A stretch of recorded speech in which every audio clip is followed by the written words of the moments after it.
शिक्षा मनोविज्ञान के इस प्रश्न पत्र में मनोविज्ञान के विभिन्न पक्षों के प्रश्नों को शामिल किया गया है। साथियों, आपके अभ्यास है तो इस प्रश्न पत्र में एक के बाद एक कुल 30 प्रश्न आपके समक्ष प्रस्तुत होंगे और वीडियो के अंत में आप कमेंट करके बताएंगे कि आपके कुल 30 में से कितने प्रश्न सही हुए हैं।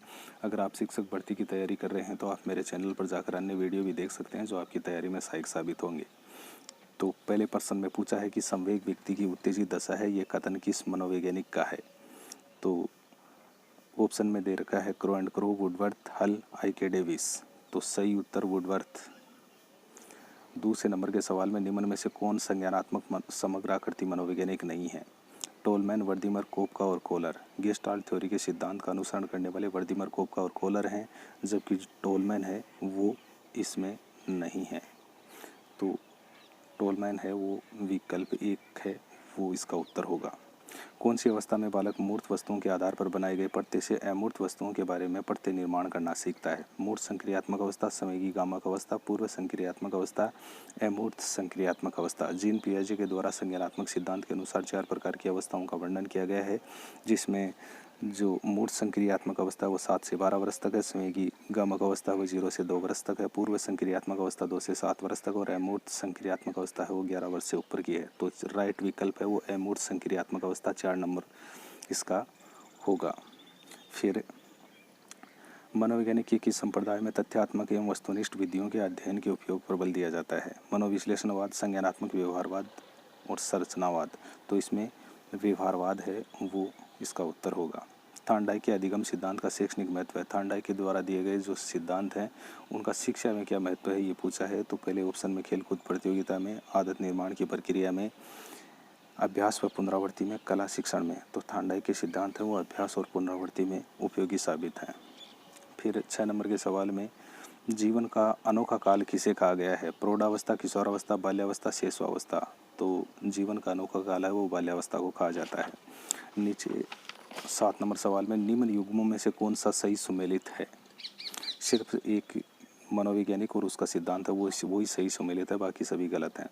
तो मनोविश्लेषणात्मक सिद्धांत है वो ब्रूनर का, स्व सामर्थ्य सिद्धांत कार्ल रोजर्स, सामाजिक अधिगम सिद्धांत कुर्ट लेविन, कार्यक्षेत्र सिद्धांत कार्ल रोजर्स। तो इस प्रश्न में जो सही विकल्प है वो 2 नंबर है, स्व सामर्थ्य का सिद्धांत कार्ल रोजर्स का है, बाकी अन्य विकल्प हैं वो गलत हैं। जैसे मनोविश्लेषणात्मक सिद्धांत है वो सिगमंड फ्राइड का है और सामाजिक अधिगम सिद्धांत है वो अल्बर्ट बांडुरा का है और कार्यक्षेत्र सिद्धांत है वो कुर्ट लेविन का है। आगे 8 नंबर के सवाल में पूछा है कि ओवरहेड प्रोजेक्टर OHP का कक्षा में उपयोग करने का मुख्य उद्देश्य है। अध्यापक के शिक्षण के भार को कम करना, अध्यापक के शिक्षण के भार में वृद्धि करना लेकिन छात्रों को प्रेरित करना, शिक्षक के लिए शिक्षण को रुचिकर बनाना और शिक्षण अधिगम प्रक्रिया को प्रभावी बनाना। तो 4 नंबर विकल्प है वो इसका उत्तर होगा। शिक्षण अधिगम प्रक्रिया को प्रभावी बनाने हेतु ओवरहेड प्रोजेक्टर है उसका उपयोग करते हैं। आगे के सवाल में स्टेनले हॉल की वह प्रसिद्ध पुस्तक जिसमें किशोरावस्था का विस्तृत वर्णन किया गया है, brief of adolescence, development of child, nature of psychology. तो इस प्रश्न का जो सही उत्तर है वो एडोलेंसेस होगा, ये स्टेनले हॉल की पुस्तक का नाम है। मेस्लो के अनुसार मूल आवश्यकताएं कितने प्रकार की होती हैं। 9, 8, 5 और 2। तो मूल आवश्यकताएं हैं वो मेस्लो ने 5 बताई हैं। फिर है निम्नलिखित में से कौन सा गुण अधिगमकर्ता की सृजनात्मकता से संबंधित नहीं है। एक किस अधिगमकर्ता को हम सृजनात्मक कह सकते हैं, ये उनमें से जो एक विशेषता नहीं है उसका हमारे को चयन करना है। उच्च उपलब्धि, मौलिकता, प्रवाहिता और लचीलापन। तो इसमें लचीलापन है वो इसका उत्तर होगा। 12वें नंबर के सवाल में निर्मितवादी सिद्धांत आधारित शिक्षण का आधार है। निर्मितवादी सिद्धांत है वो शिक्षण में अपना जो आधार है वो किस तरह से रखता है। अध्यापक तथा शिक्षार्थी के संबंध करके सीखना, अध्यापक को सुनना, शिक्षक कथित विषय वस्तु को दोहराना। तो इसमें अध्यापक और शिक्षार्थी के संबंध हैं उनके आधार पर निर्मितवादी सिद्धांत के तहत अधिगम किया जाता है। फिर 13 नंबर के सवाल में पियाजे के अनुसार संज्ञानात्मक विकास की व्यवस्था जिसमें बालक वस्तु प्रदर्शित करते हैं। औपचारिक संक्रियात्मक काल, मूर्त संक्रियात्मक काल, पूर्व संक्रियात्मक काल और इंद्र गतिकी काल। तो प्रश्न का राइट उत्तर इंद्र गतिकी काल होगा। अल्बर्ट बांडुरा द्वारा प्रतिपादित अधिगम का प्रकार है।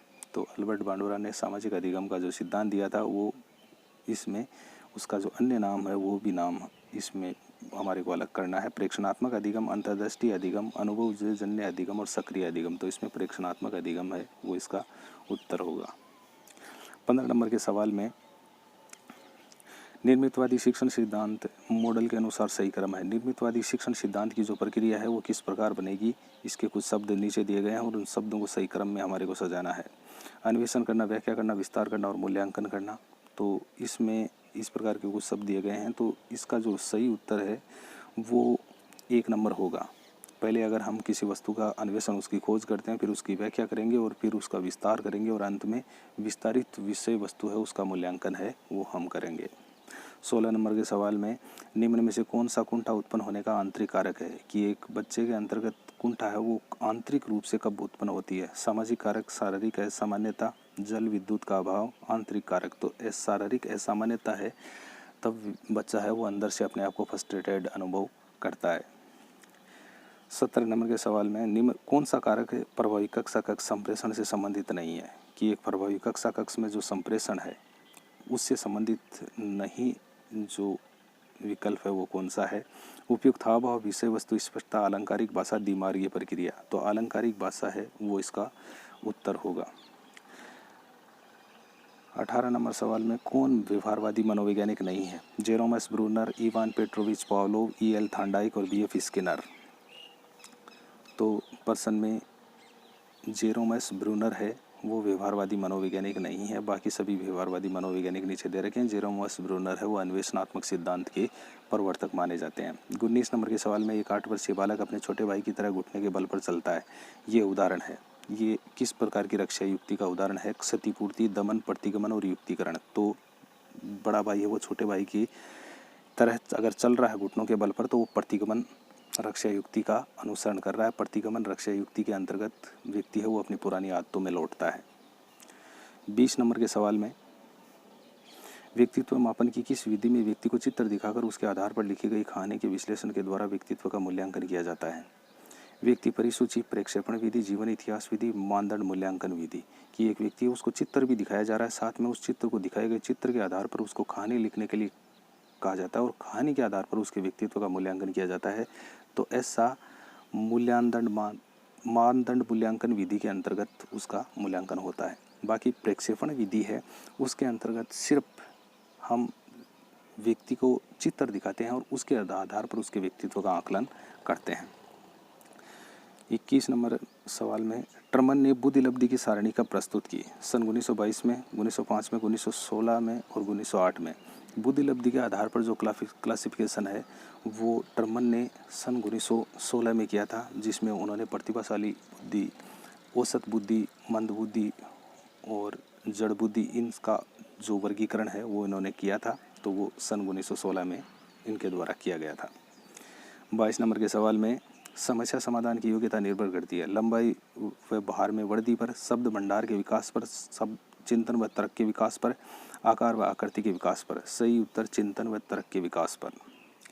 व्यक्तित्व के प्रासंगिक बोध परीक्षण में कुल 30 कार्ड हैं, जिनमें प्रासंगिक बोध परीक्षण है वो मॉर्गन और मुरे के द्वारा दिया गया सिद्धांत है, जिसमें जो परीक्षण है व्यक्तित्व का वो किया जाता है और उसमें कार्डों के आधार पर किया जाता है। तो इसमें जो कार्ड होते हैं वो किन किन के होते हैं। 10 महिलाओं, 10 पुरुषों, 10 दोनों के लिए, 20 पुरुषों व 10 महिलाओं के लिए, 10 बच्चों, 10 महिला और 10 पुरुषों के लिए। उपयुक्त में से कोई नहीं। तो इसका सही उत्तर है वो 10 महिलाओं, 10 पुरुषों और 10 दोनों के लिए। 1 नंबर विकल्प है वो राइट आंसर होगा। आगे 24 नंबर के सवाल में पाठ्य योजना निर्माण एक शिक्षक के बहुआयामी शिक्षण हेतु आवश्यक है, क्योंकि पाठ्य योजना है वो एक शिक्षक के लिए सहायक साबित कब होगी। ऐसा करने से विद्यार्थी कक्षा में सहज महसूस करते हैं और कक्षा में अनुशासन स्थापित हेतु, शिक्षण कार्य को उद्देश्यपूर्ण व लक्ष्यनिष्ठ बनाने हेतु और विद्यार्थियों के साथ उत्तम संबंध बनाने हेतु। इसमें 3 नंबर विकल्प है वो इसका उत्तर होगा। शिक्षण कार्य को उद्देश्यपूर्ण व लक्ष्यनिष्ठ बनाने हेतु, क्योंकि शिक्षण की जो प्रक्रिया है वो उस लक्ष्यपूर्ण बने और उद्देश्यपूर्ण बने, इस हेतु पाठ्य योजना का निर्माण शिक्षक के द्वारा किया जाता है। 25 नंबर के सवाल में मैकडूगल के अनुसार संवेगों की संख्या है 14, 10, 12 और 16। तो मैकडूगल ने संवेगों की संख्या कुल 14 बताई है और 14 संवेगों में भय और क्रोध है, उनको सबसे तीव्र संवेग माना है। आगे 26 नंबर सवाल में निम्न में से शिक्षण का स्तर नहीं है। स्मृति स्तरीय शिक्षण, सूक्ष्म स्तरीय शिक्षण, अवबोध स्तरीय शिक्षण और चिंतन स्तरीय शिक्षण। तो इसमें सूक्ष्म स्तरीय शिक्षण है वो शिक्षण का स्तर है वो नहीं है। आगे 27 में राष्ट्रीय पाठ्यचर्या रूपरेखा 2005 सुझाव देती है कि नागरिक शास्त्र शब्द की बजाय राजनीति विज्ञान शब्द का प्रयोग किया जाए, राजनीति विज्ञान के शब्द की बजाय नागरिक शास्त्र शब्द का प्रयोग किया जाए और नागरिक शास्त्र शब्द की बजाय लोक प्रशासन शब्द का प्रयोग किया जाए, लोक प्रशासन शब्द की बजाय नागरिक शास्त्र शब्द का प्रयोग किया जाए। तो राष्ट्रीय पाठ्यचर्या रूपरेखा 2005 सुझाव देती है, इसमें विकल्प 1 का सुझाव देती है कि नागरिक शास्त्र शब्द की बजाय राजनीति विज्ञान शब्द का प्रयोग किया जाए। 28 में पूछा है कि एक वस्तुनिष्ठ परीक्षण में शामिल नहीं है। बहुविकल्पीय प्रश्न, मिलान संबंधी प्रश्न, पूर्ति संबंधी प्रश्न और लघु उत्तरीय प्रश्न। तो 4 नंबर विकल्प है वो इसका उत्तर होगा। लघु उत्तरीय प्रश्न है वो वस्तुनिष्ठ प्रश्नों में शामिल नहीं होते हैं। 29 नंबर सवाल में स्टैनफोर्ड बिनेट स्केल से एक व्यक्ति के निम्नलिखित गुण को मापा जाता है। तो बिनेट स्केल के द्वारा व्यक्तित्व के किस गुण का मापन किया जाता है उसके बारे में पूछा है। तो बौद्धिक, सृजनात्मकता, अभिव्यक्ति और व्यक्तित्व है। तो बौद्धिकता है, इंटेलिजेंस का मापन है वो बिनेट स्केल के माध्यम से किया जाता है। 30 नंबर के सवाल में वाइगोत्स्की बच्चों के सीखने में कौन से कारक की महत्वपूर्ण भूमिका पर बल देते हैं कि वाइगोत्स्की जो मनोवैज्ञानिक है वो बच्चे के सीखने में कौन सा कारक ऐसा है जिस पर सबसे ज़्यादा जोर देते हैं। आनुवांशिक, नैतिक, शारीरिक और सामाजिक। तो सामाजिक कारक है उसको वाइगोत्स्की ने सबसे महत्वपूर्ण बताया है कि बच्चे में सोशल गुण है वो डेवलप होने बहुत ज़रूरी हैं ताकि उसकी जो सीखने की प्रक्रिया है वो तीव्र हो सके। तो साथियों ये आपके कुल 30 प्रश्न इस प्रकार से आ चुके हैं। अगर आप इस चैनल पर नए हैं तो चैनल को सब्सक्राइब अवश्य करें ताकि आने वाले वीडियो का नोटिफिकेशन आपको सर्वप्रथम प्राप्त हो सके। और अगर आप किसी अन्य प्रतियोगी परीक्षाओं की भी अगर तैयारी कर रहे हैं तो वीडियो को अवश्य देखें ताकि वो आपकी तैयारी में बहुत ही सहायक और महत्वपूर्ण साबित हों। और ऐसे ही वीडियो लेकर मैं एक नए वीडियो के साथ में आपके समक्ष प्रस्तुत होऊंगा। तब तक के लिए जय हिंद, जय भारत।